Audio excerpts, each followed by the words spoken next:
Okay, so I got the drained, and then pan drain.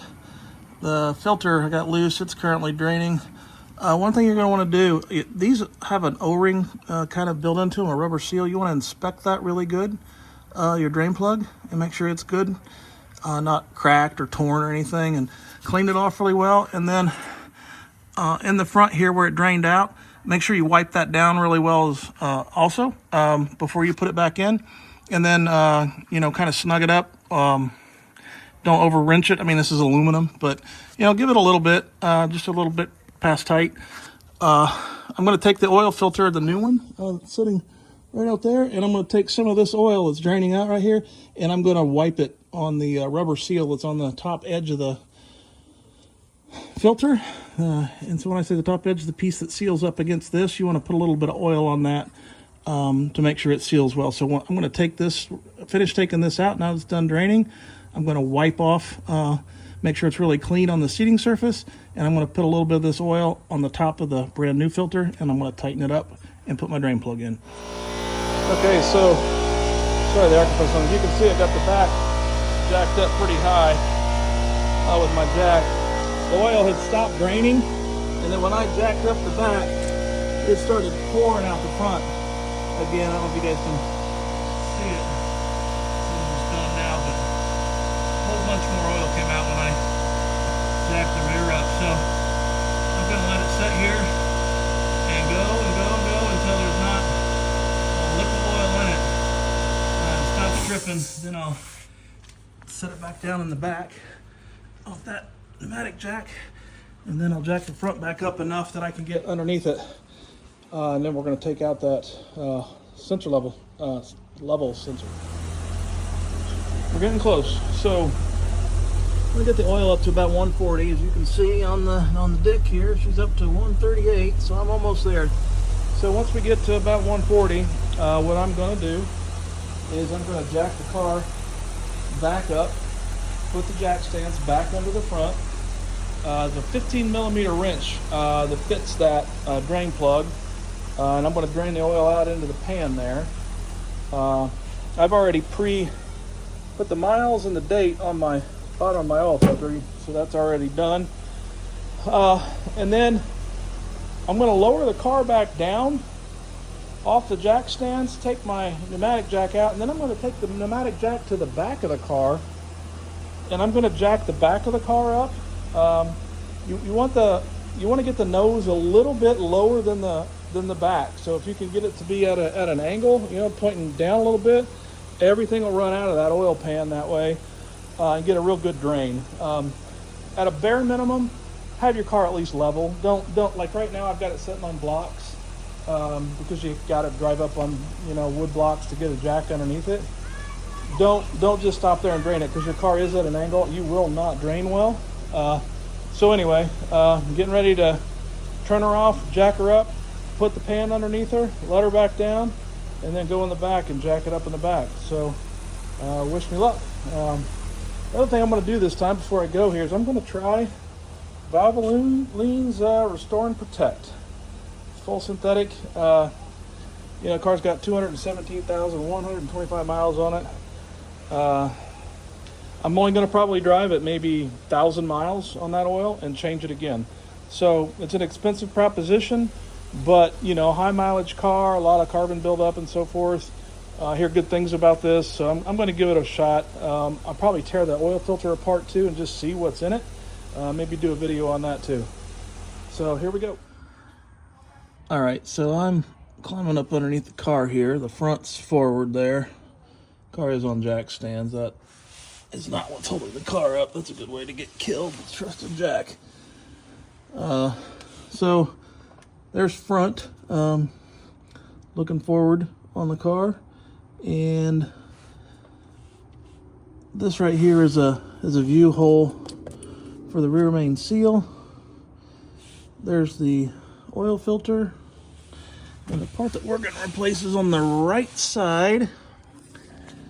And it's right there. You can see that same yellowish color, except see it's covered, got oil stain on it. So we're gonna fish that guy out of there. First thing to do is get the connector off. Probably have to use a angled pick, like an L pick or something, to pry up the clip that holds the sender on there. The first thing we're going to do though before we do any of that is I'm going to start the car up, heat the oil up really good, and then we're going to drain all the oil out. So I'm going to let it back down off the jack stands and let it idle probably for 20 minutes maybe, I don't know, something like that. I can't take it on a drive because I got a flat tire, but we're going to warm the oil up really good. We're going to drain the oil right here, right in the very front is where that drain plug's at. So we'll walk through that as well on the oil change, and then here's the filter we're going to take out, and then I always mark them how many miles and what year. So anyway, we'll be back. Gonna start the car. So today we're going to change the oil level sender. That is, I believe, the cause of my oil leak based on some cleaning up and tracking down I've done. And we'll get under there and I'll show you where that's at. Before we do that, I'll show you what it looks like. So it's a weird looking color if it's the factory GM one. So this is what the part looks like that we're going to be taking out. It's an 1.125" socket to fit that. And the part number for this, and this is a C5 Corvette, this one's a 2004. There's the GM part number right here. So let's get under there and we'll show you where it's at. Okay, so I think I'm down. So one of the things that I had to keep doing was backing the socket out, and then I would take this little pick, and then right on the edge I was trying to feel and make sure there was no gap and make sure the thing was seated, because it, like I said, it was a lot more torque than I thought it should be. So, but I know that the thing had to seat down on that face to smash that O-ring. So there we are. Now the next thing to do is pop this on, put some oil in, and pray for the best. Oh God. Okay, I finally got it far enough in with the vice grips that I could then pry this out of the way with the screwdriver again, the long handle one, and then stick on a ratchet that's got a pivoting head on it like this, and then tighten it up. Problem is knowing when it's seated, because like I said, this thing feels super tight going in. It's like the threads don't line up or something, I don't know. So I'm concerned how this is going to turn out. So, man, I'm just telling you guys, if you get into this, just be ready. Well, this is the horse shit it's turned into. I'm having to pry the lines out of the way. I got a pair of needle nose vice grips on the socket. So the socket's in there, but I can't get the ratchet on it because it's too thick to fit between the here. And I'm using the needle nose vice grips to turn the socket. It feels like I'm cross-threading it, but I have been as diligent as fuck trying to get that thing squared up, started by hand. So I'm just going to drive her in and see what happens here. This sucks. Just here to tell you, if you guys tear into this, just be prepared to be pissed. So I got the old one out. Here's the connector right here. You can see that little tab right there. It was sticking through. You can see it, the bottom of the, there's a slot it'll stick through. I had to use this little pick to come up underneath there and pry it, and then pull it straight out. So I've got the new one in there, and I'm gonna tell you what, this is a bastard. This whole process, these lines right here are massively in the way. So I've been taking a screwdriver.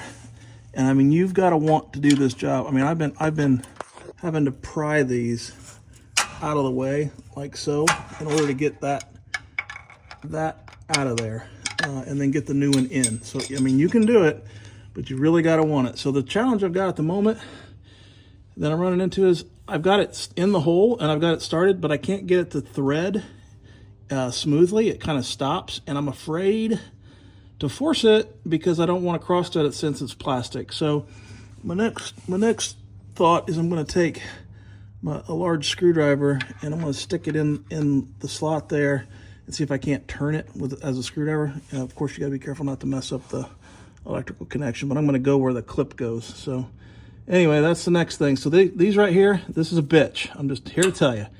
But you can do it. You gotta get forceful.